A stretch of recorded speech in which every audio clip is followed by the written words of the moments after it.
Today, we are in John chapter 9. This is one of the longest passages we have in this series in John's gospel. And so today I would like to pretty much just right out of the gate, we're going to read the entire chapter. It's 41 verses, so I know it's a little long, but I want to read it, and then we're going to kind of walk back through it to pick up on some of these details. So I'm going to try very, very hard not to point out things the first go through, and then we'll kind of walk through the story together after we read it. But it is an incredible story. If you remember, or if you have been kind of following along in John's gospel, John chapter 8 is where where Jesus makes the statement in verse 12, I am the light of the world. And so that is going to be reiterated as we are in chapter 9. So chapter 9, verse 1, if you're in the scripture notebook, it's page 52. And let's go ahead and jump in to the story. It says, as he was passing by, he saw a man blind from birth. His disciples asked him, Rabbi, who sinned, this man or his parents, that he was born blind? Neither this man nor his parents sinned, Jesus answered. This came about so that God's work might be displayed in him. We must do the works of him who sent me while it is day. Night is coming when no one can work. As long as I am in the world, I am the light of the world. After he said these things, he spit on the ground, made some mud from the saliva, and spread the mud on his eyes. Go, he told them. Wash in the pool of Siloam, which means sent. So he left, washed, and came back seeing. His neighbors and those who had seen him before as the beggar said, isn't this the one who used to sit begging? Some said, he is the one. Others were saying, no, but he looks like him. He kept saying, it's me. I am the one. So they asked him, well, then how are your eyes opened? He answered, the man. The man called Jesus, made mud, spread it on my eyes, and told me, go to Siloam and wash. So when I went and washed, I received my sight. Where is he? They asked. I don't know, he said. They brought the man who used to be blind to the Pharisees. The day that Jesus made the mud and opened his eyes was a Sabbath. Then the Pharisees asked him again how he received his sight. He put mud on my eyes, he told them. I washed and I could see. Some of the Pharisees said, this man is not from God because he doesn't keep the Sabbath. But others were saying, how can a sinful man perform such signs? And there was division among them. Again, they asked the blind man,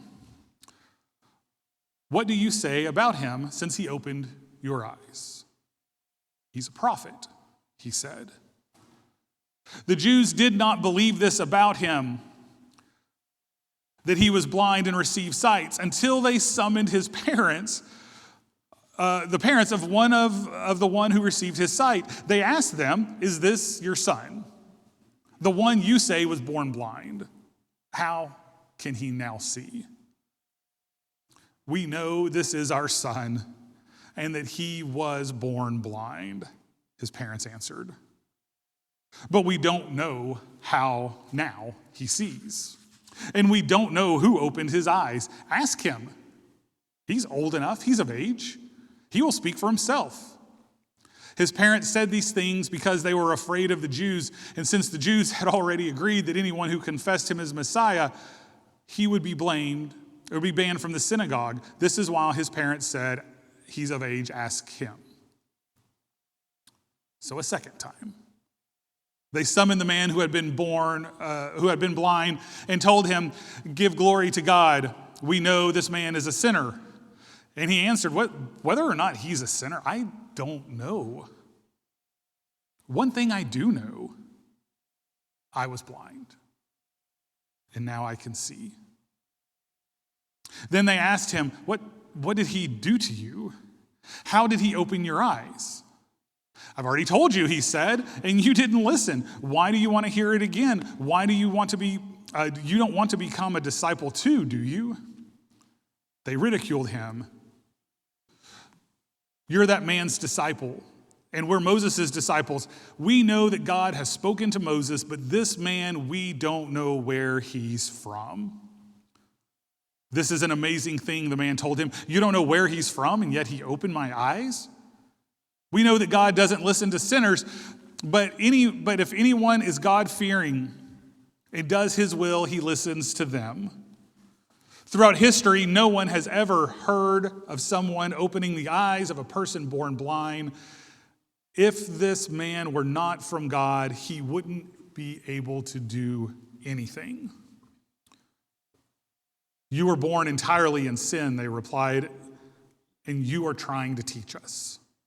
Then they threw him out. Verse 35. Jesus heard that they had thrown the man out, and when he found him, he asked, "Do you believe in the Son of Man?" "Who is he, sir, that I may believe in him?" he asked. Jesus answered, "You have seen him. In fact, he is the one speaking with you."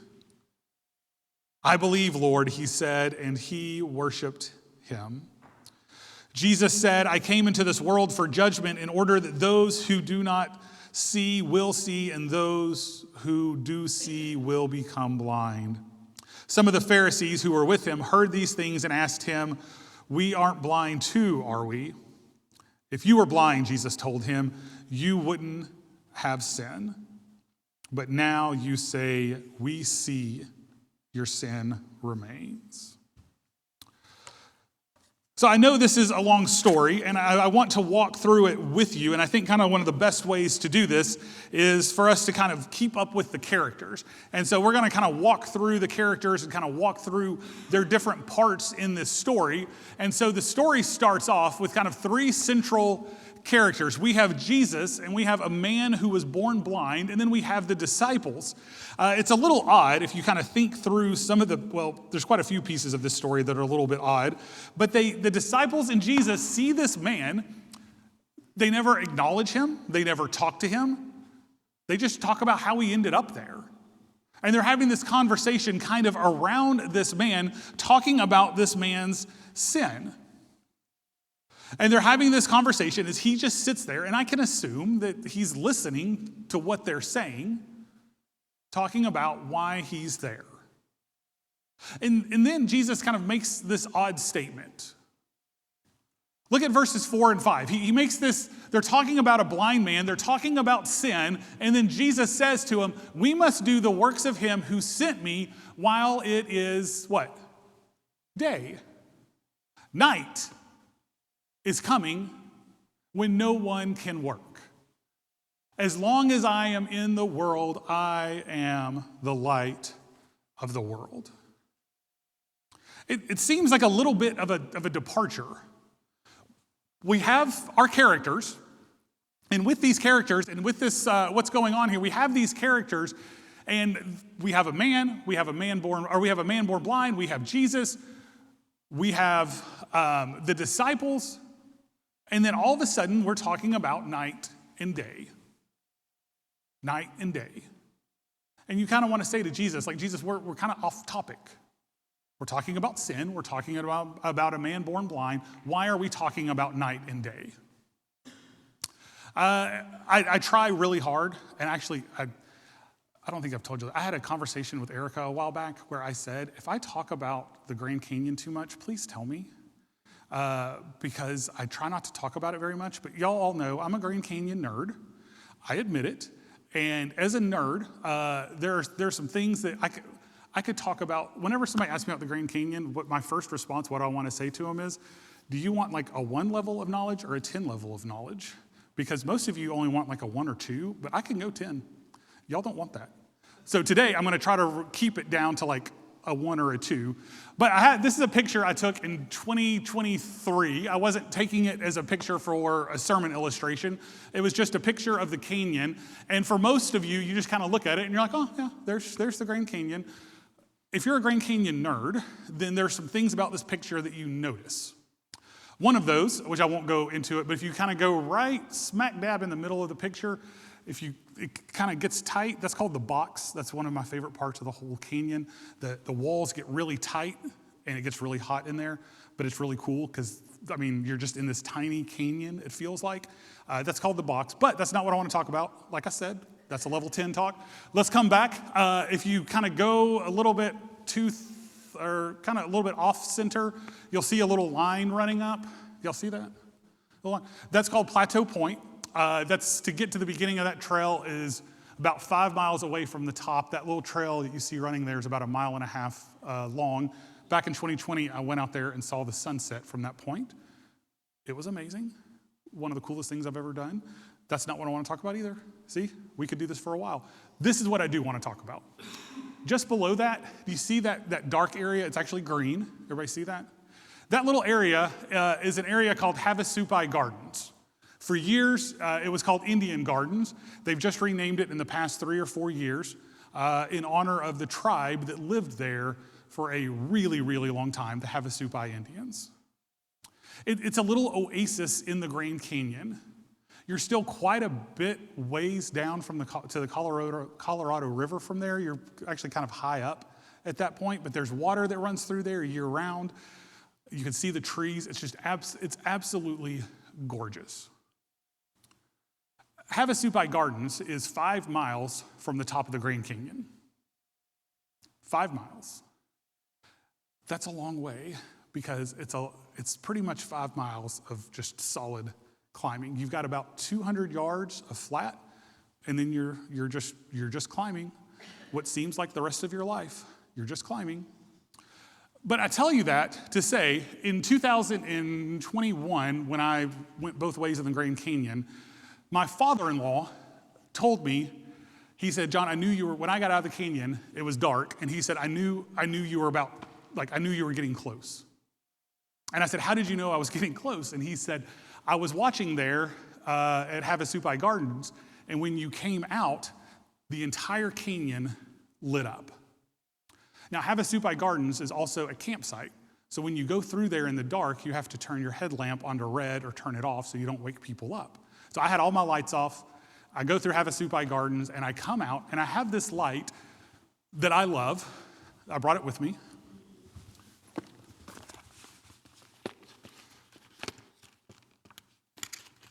Got to get the battery out. It's called a Kogala, all right? It's 5 LEDs, and it has Velcro on it, and you can hook it onto your sternum strap right here, all right? And here, I'll show y'all.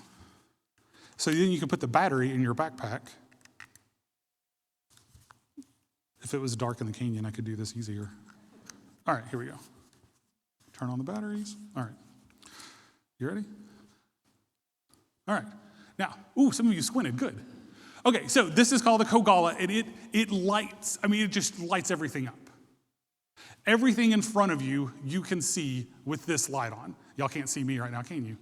That's good. We're getting somewhere in the sermon. All right. So I had this on, and I turned it on, and my father-in-law said, the entire canyon lit up in front of me. Now, why am I telling you this story? Because Jesus has changed the language of what's going on in this passage. We were talking about a sinner. We were talking about darkness. Now we're talking about light. We're talking about a sinner. We're talking about blindness. Now we're talking about light and darkness. And Jesus makes this little kind of strange statement to us and says to us, while it is day, I can get the work done. You see, in their culture, as we know, it was difficult to get things done at night. The day was the time that you worked. They didn't have LED headlamps. They didn't have electricity. So darkness meant no work. Light meant work. And Jesus says to them, while I am here, I am the light of the world. While I am here, it is time to get these things done. And here I am. I'm here. So for day, we can get work done. For the day, we can see. In the darkness, in the night, we are what? We're blind. We can't see. Day is productive. Night, the work halts. And we'll come back to this. Let's go back to our characters. So we have our original three characters: Jesus, the man born blind, the disciples. Jesus then spits on the ground. He makes mud. He puts it on the eyes of the blind man. And then what does he say? He says, "Go wash this mud off in the pool of Siloam." Right? That's what he says. We read the passage. What does Jesus not say? He doesn't say, if you wash this mud off, you're going to be able to see. Does he? The man gets up, and you've got to think he's a little agitated. I would be. You're sitting there begging, minding your own business. This group of people show up, and they're talking about your sin. That's a little annoying. And now a guy spit on the ground, forms mud, puts it on your eyes, and says, you need to go wash that off now. That's what happened in the passage, right? And so what does the man do? The man, thankfully, he listens, and he goes and washes this mud off. But there is no promise. There's no mention of sight. Just go. Go and wash. And then what happens? He's healed. And then after he's healed, we bring in another character. And so we're going to add to our character list. We bring in the neighbors. And the neighbors see him, and they're like, what? You can see? Who did this? And then the man's like, well, I could tell you who did it, but I don't know if y'all know this, but I've been blind my whole life. I didn't see the dude. And they're like, what do you mean you didn't see the dude? And they're like, well, I'm blind, or I was. And so they have this whole conversation. So who was it? And then we get to kind of one of the first kind of big points in this passage that I want you to see. Well, then who was it? What does he say? A man. Just a man. The man called Jesus. He put mud on my eyes and told me to go wash it off. And now I can see. That's all I know. He was just a man. Just a man. So then, they don't love this. So they think, okay, well, we need to kind of take this up a level. Let's go to the spiritual bosses of the room. And so they take him to the Pharisees. And so as he goes to the Pharisees, then the Pharisees begin this conversation, and there's a division among the Pharisees. One group over here says, well, this man, obviously, he's not from God because he healed on the Sabbath. Right? And then the other group over here says, well, only God can heal. So he has to be from God. And so they're divided in the room about exactly what's going on. So they think, well, let's do something. Let's ask the blind man what's going on. So they ask the blind man, well, what do you think? Look at verse 17. What do you think? Again, they ask the blind man, what do you say about him since he opened your eyes? What does he say? He's a prophet. He's a prophet. Don't miss what just happened. In verse 11, he was a man called Jesus. In verse 17, he's a prophet. If he's a prophet, that means he must be from God, because only God can heal. So they go back to their argument, and they figure out, well, if only God can heal, if he's a prophet, if only God can heal, but God would obviously never heal on the Sabbath, so if only God can heal, then what's the next logical step? Well, this must just be a hoax. This isn't really a man born blind. This is just somebody that might look like him. So what kind of proof are we going to get that this is a man born blind? Because now, if he's a prophet, if he actually healed him, none of that makes sense. So this must just be a big hoax. So they bring in his parents. So they bring in his parents and they talk to his parents. And so we're going to add another character up there. They bring in his parents, and what do the parents say? Well, this is our son. He was born blind, and now he sees. This was not the answer the Pharisees wanted. So they turn again. Well, let's bring the blind man back in. So on verse 24, a second time, they summoned the man who had been born blind and told him, "Give glory to God, for we know that this man is a sinner." What they're saying to him is, it only makes sense that God is the one that healed you, because God's the only one that has this power, so give glory to God, because only God could have done this. Then we want you to denounce this man and call him a sinner. And then we get this powerful, powerful verse in verse 25. And he answered them, "Guys, I don't know. I don't know. I don't know whether or not he's a sinner, but there is one thing I do know. This morning when I woke up, this morning before I met him, I was blind. My entire life has been in darkness. My entire life, I haven't been able to see a thing. My entire life, I haven't been able to work. I've been left begging on the side of the road. My entire life has been in darkness. And because I met this man, I can see. That's all I know. That's all I know."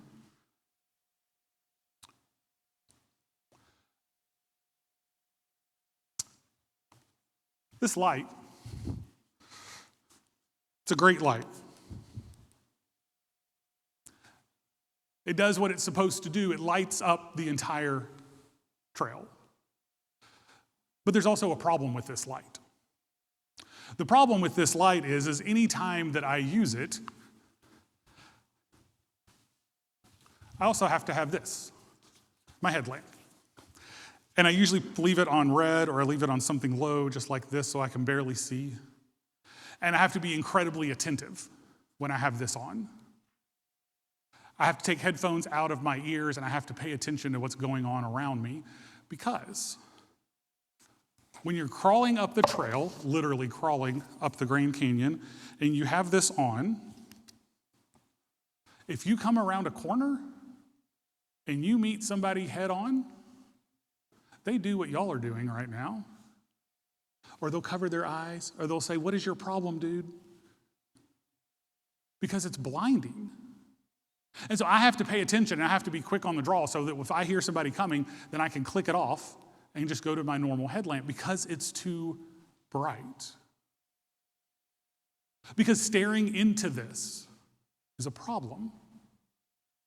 We know that every morning the sun comes up, and we know that the sun gives us light, the sun gives us life. But we also know that if we stare into the sun, what happens?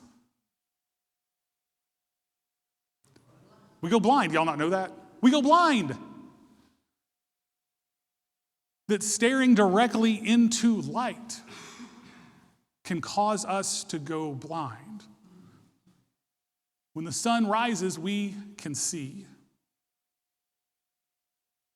But those who are stubborn might stare at the sun and go blind.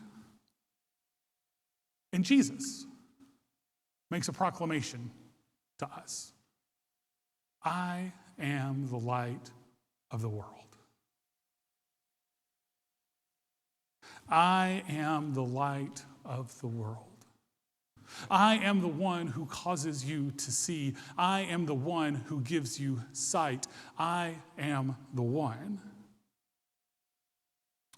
You see, in this story, the man born blind, the one in darkness, receives the light and he begins to see. But the Pharisees, who could physically see, are blinded by the light. The Pharisees, the ones who should be able to get it, meet the light face to face, and they are blinded by the light. So what is the difference here? I think part of the big difference here has to do a lot with proximity. Let's go back and see what happens at the end of this passage. Verse 35 says to us, Jesus heard that they had thrown the man out. And when he found them, who found the man? Jesus. Who found him the first time? Jesus. When he heard that they had thrown the man out, he went and found him and he said, can you see? Do you believe the Son of Man? Who is he, sir, that I may believe in him? Jesus answered, you have eyes now. You have light now. You are no longer blind. You have seen him. In fact, he's standing right in front of you. In fact, he is speaking to you right now.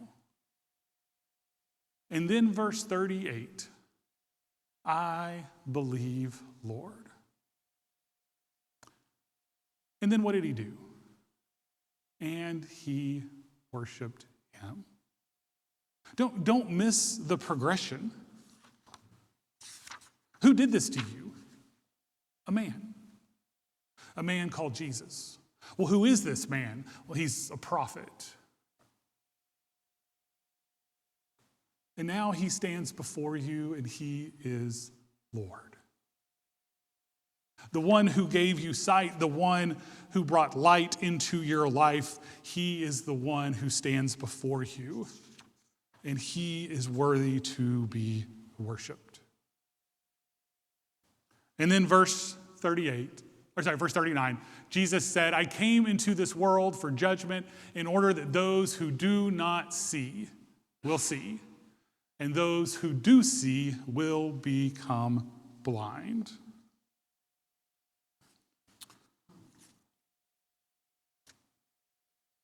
So what's going on? I think the difference is proximity. The man is sitting on the side of the road, and the disciples and Jesus show up, right? They're talking about him, and then Jesus spits on the ground, makes mud, puts it on the man's eyes, and he says, Go wash this off. What does the man do?